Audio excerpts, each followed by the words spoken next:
Hey guys, like a little video this time should be shorter than usual, and it's all about making sure we have the right foundation of evolution when we talk about it later. You learn all about natural selection, we had discussions about all that, but first of all, I want you to make sure we all understand and plant the seeds for a good understanding of evolution. So in the PowerPoint, we talked a little bit about bacteria, but I'll go back to that afterwards.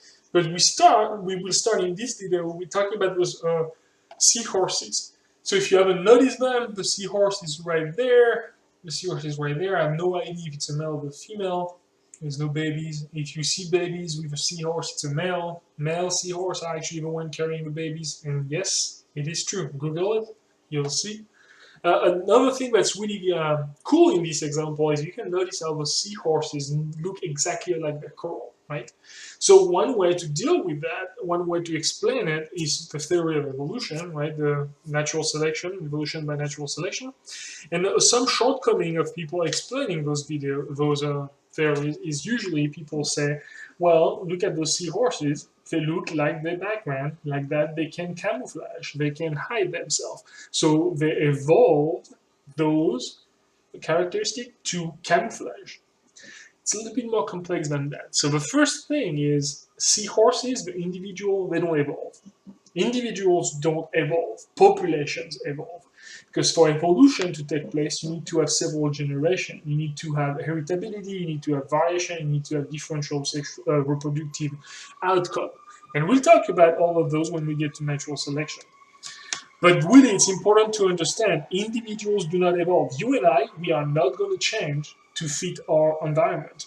There's only one way we can do that. It's called plasticity. It's higher level evolution. We cannot talk about it in this class. So we're going to just go with and it is true, and individuals do not evolve. They adapt, right?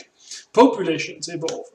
So now that we have that set up, those seahorses, they did not evolve those coloration to look like the coral. What happened is you start with a population of seahorse that's not blending very well, that doesn't look very different, that doesn't look like the coral in which it's living in. In those populations, with time, some babies are born different and some babies look a little bit more like the coral. Just a little bit. And those little seahorses, because they look alike the coral more than the general population, they tend to have more babies because they're less predated upon, because they are more able to blend in. But it's really just by chance.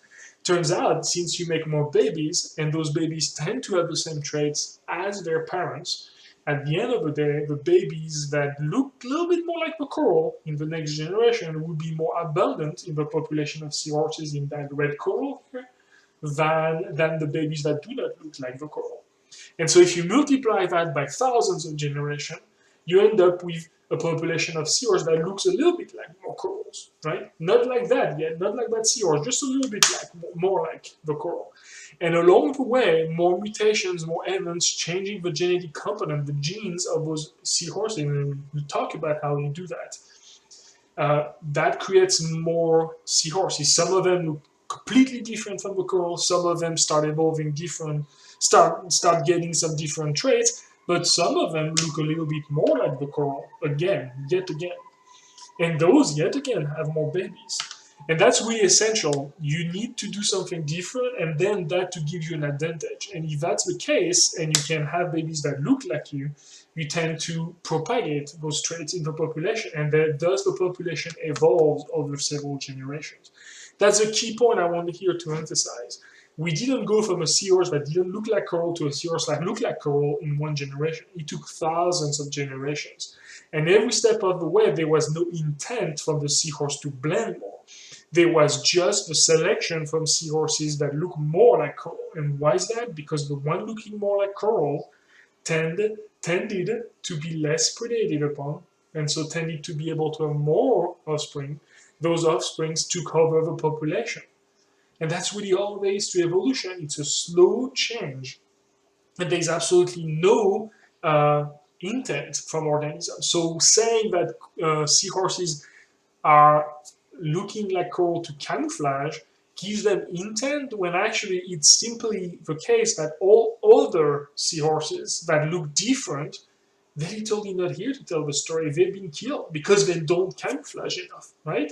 And that's true for every type of organism. Think of a lion that is born without teeth.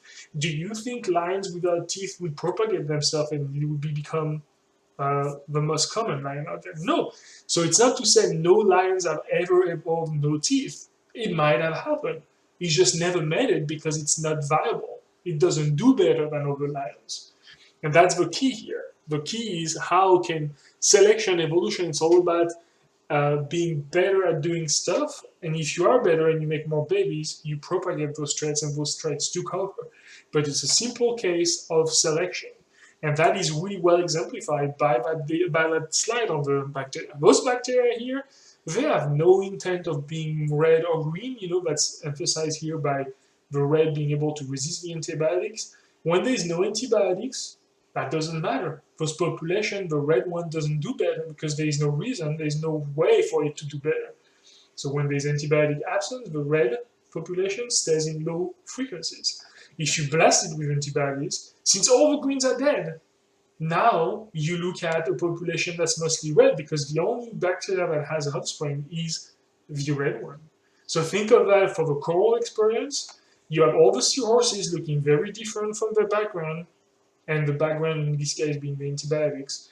And then you have one red seahorse that start looking more like its background, and then it get less predated upon. So all the greens get predated, and the red does not. And now you have only red, and you can say, well, why aren't the green dying before? They are dying from predation, but it's just the only one that can reproduce are green. So they don't look like their background, but they still go by. And comes around someone that looks more like the background, and boom, takes over. And that's really all there is to evolution. So the last thing I want to talk about is when we have that slide about those rocks here. It's a little bit exercise for you. Look it up. It's your homework. There's no grade associated with it, just curiosity.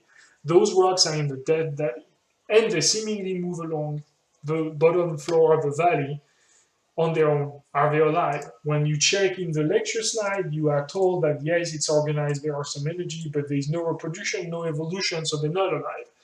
Yet, how do they move?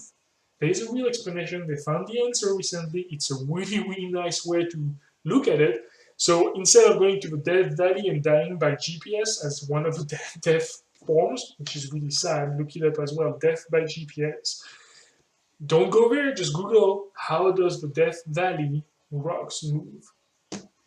How do the Death Valley rocks move? It's really interesting. It's really cool to see how that can be created. It's been puzzling people for a long time. So I would just want to leave it with that. Hopefully you look it up, you learn something new, and see you next time.